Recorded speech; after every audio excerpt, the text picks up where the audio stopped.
gender-based violence, every single person, men and women, have to put themselves in the place to change it. And that's the only way it's going to change.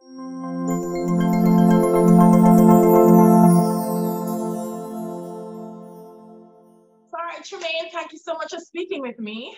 You are welcome. It's my pleasure to be here. I mean, gender-based violence is something that's such a huge global problem. Yes. And that's why I'm glad that you are able to touch base with us all the way from Florida. I wanted to have an idea of what are some of the laws that help to protect women, some of the laws that help to shape the way people respond to gender-based violence, and some of the best practices that maybe we can learn from here in Jamaica. So let's start first of all with, are all the laws the same in each state, or for Florida, is it different from everywhere else? So you have the federal laws, which are put in place by the federal government. Then each state is allowed to create its own criminal code and its own statutes to support different issues. So we actually have a large amount of different kinds of laws to protect people in these kinds of situations, right? So the most effective one, I will say, and the most pervasive one that goes beyond just the states and is federal law, it's called the Violence Against Women Act in the United States, right? And that is how we are able to help people in the immigration sphere regarding if, let's say you are married to somebody and you know they're supposed to file for your green card or to help you achieve citizenship in the United States, then you're usually dependent on that person, you know, to provide you with their legal documents that actually sometimes, in most cases, support you financially because you're not allowed to work until you get, you know, authorization to work through them. So with that power now, a lot of people abuse that power. And so this law allows us to assist people in filing to get their green card without the abuser, if you can prove that there has in fact been abuse in the relationship, right? So that's just one way that law helps a large amount of people. Now, when it comes to state law, you can seek criminal relief against the abuser, or you can seek what's called an injunction, which is actually a little more helpful in terms of getting more immediate help. Because let's say in criminal court, it could take between 2 weeks and 8, 9, 10 months for a case to be finished. If you are in imminent danger, you may be able to get an injunction in 24 hours. You know what I mean? So there's a lot of different things in play to assist people who find themselves in these situations. We have a lot of law on it, yes. A lot of laws. All right, let's break down some of them. If I'm someone and I am a victim of gender-based violence, right? What do I do? Because, and I want to break it down in terms of how it happens, because sometimes it's malicious destruction of property. Yes. Abuse starts with throwing things around in the home. Yes. Threatening me. I feel threatened, but you're not physically hit me. Exactly. How does that work? That's where it becomes difficult, because that's where legal practitioners like myself, as a lawyer, that's a constant source of frustration for me. Usually it's not until you have some tangible proof of abuse where they do something, you know what I mean? And unfortunately, these abusers are generally not idiot people. They know that if they don't touch you, you know what I mean? If they don't send an actual message and all they're doing is threatening you, then you really can't do much. You know, so I would say if you find yourself in this, I have so many clients and potential clients that I speak to who find themselves in this situation.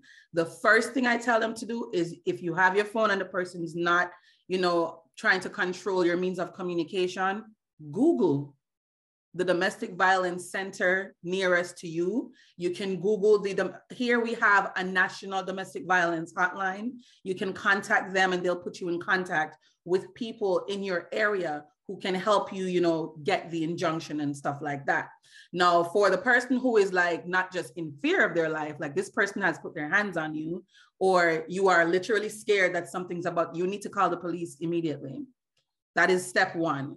Now, of course, especially every Black attorney in the United States, or most of us, will tell you that we don't trust the criminal justice system too much, because of, you know, all the issues and everything that surrounds all of that. However, the one thing we can say about the police is even if the case doesn't go forward, which 10% of domestic violence cases actually get pursued in criminal court. It's only 10% of them. But even for the ones that don't go forward, they will keep the records. So we give them credit for that. At least file the police report, you know? So that's where I would say start there and then try to seek an injunction for more immediate relief. To do that, you can literally go to the courthouse and they will give you the 40-page packet of the documents that you have to see. That's the next thing, you know what I mean? Everything here. If I go and I get a 40-page packet, I just don't know what to do. I don't want to do it after that. But see, that's why most women don't come forward more frequently, because it's confusing. I don't know what to do. But here's the thing. That's now if you want to do it by yourself. There are so many programs in the United States to assist women and men, because honestly, gender-based violence is not just a female-led thing. That's something we have to, you know, try to move away from. Like, men suffer through this as well. You know what I mean? Yes, statistically, women suffer it more, but we have to be careful of how we just, you know. It seems like it's just women. It's just women, and that the laws only protect women and things of that nature. But I digress. But there are so many programs available. So let's say in my state, there is legal aid. There is different nonprofit organizations. For example, a wonderful friend of mine, we went to law school together. She is incredible, and she works for this nonprofit called Harbor House. And literally all she does every day is help people get injunctions against abusers. Harbor House has branches all over our state, and there are organizations like that everywhere. So literally, if you have your phone and you can Google, you can find some help. If you can call the hotline, you will get some help. You're not in it by yourself. So I will say that the culture is to help. What does the injunction do? Okay, so what the injunction does is it pretty much forces that person to not contact you anymore. They can't text you, they cannot call you, they cannot come to your home, they cannot come to your place of business. I was telling you before about my friend who works at Harbor House. Her name's Allison Gordon. And what Allison says is, you know, when she's preparing these injunctive packages, what she does is she tells the women to put every address in there that they might go to. So if you like like for me, my favorite grocery store is Bravo down here because they have my ginger tea from Jamaica and all my Grace foods. You can put that in the injunction as well. So wherever you frequent, the person's not able to go to. So it does give you some help. However, of course, it has its own specificities and, you know, requirements that you have to meet and things like that. But at the very least, an injunction will give you protection for 14 days until you're able to go to court. Right. So this is going to protect you in your home, whatever places you frequent. They won't be allowed to text you or call you and things like that. And if there are children involved, generally, just on a temporary basis, they will give custody of the children to the person who is complaining against the abuser, okay? So the abusive parent won't be allowed to have contact with the child either. And from my understanding, if you are not cohabitating, let me stop talking like a lawyer. If you are living with this person, then they will have to leave the premises as well. So that's really the immediate help that most people need. So I think that, in my opinion, because in my practice, I always encourage my clients to try to get an injunction, because for immigration law, all you need is a police report really to prove that there's been abuse. And sometimes you don't even need the police report. But if you are scared for your life, like I do think you have to take it a step further, go through the headache and find someone to help you to try and get an injunction to protect yourself, right? So after the 14 days, like I said, the temporary ones are only given for 14 days. And then after the 14 days, you'll have a formal hearing wherein they'll decide whether they're approving it, which would allow you to get an injunction for 1 to 5 years to protect you from the same things I was talking about, like contact, can't come to your house or whatever, or 1 to 5 years, or in extreme cases, they will allow it to be upwards of 10 years, right? So all of this sounds great, right, Dahlia? The problem is, to obtain an injunction is no easy feat. The burden is on the victim to prove all of these things, that this is happening to them. And usually if you don't have at least 2 instances of abuse, physical abuse, because it can't just be threats, you have to be in what's called imminent danger. So if you can't prove that, 9 times out of 10, the injunction is not going to get approved. You know what I mean?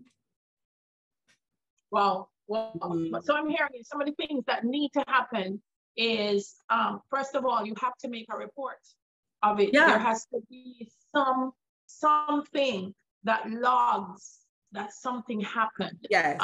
Because and don't wait until it escalates exactly to a point where you have to be hospitalized. Don't wait until it can be just an argument or domestic disturbance. Yes. Whatever it is, make a call. Make the call.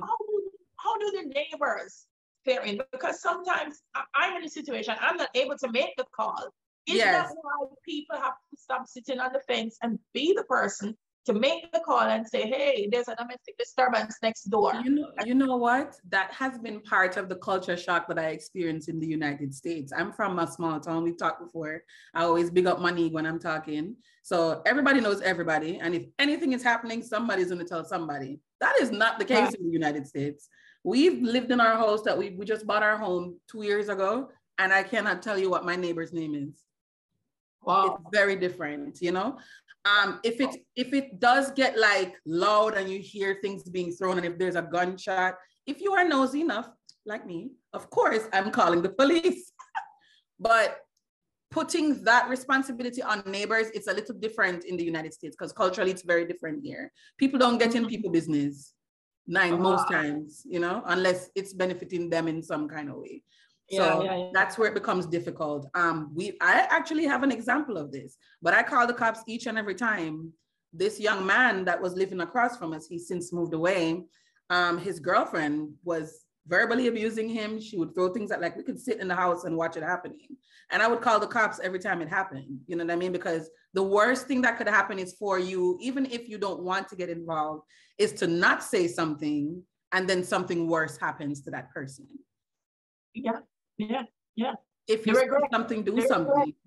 The regret, the saying, you know, I should have, and I'm glad you said that, because part of this is to try to encourage people when we get into the 16 days of activism that starts on November 25, is it can't work unless everybody plays their part. Yes. Yeah, and you know, that's most things, especially in humanitarian situations, we need people who are not directly affected to get involved. You know what I mean?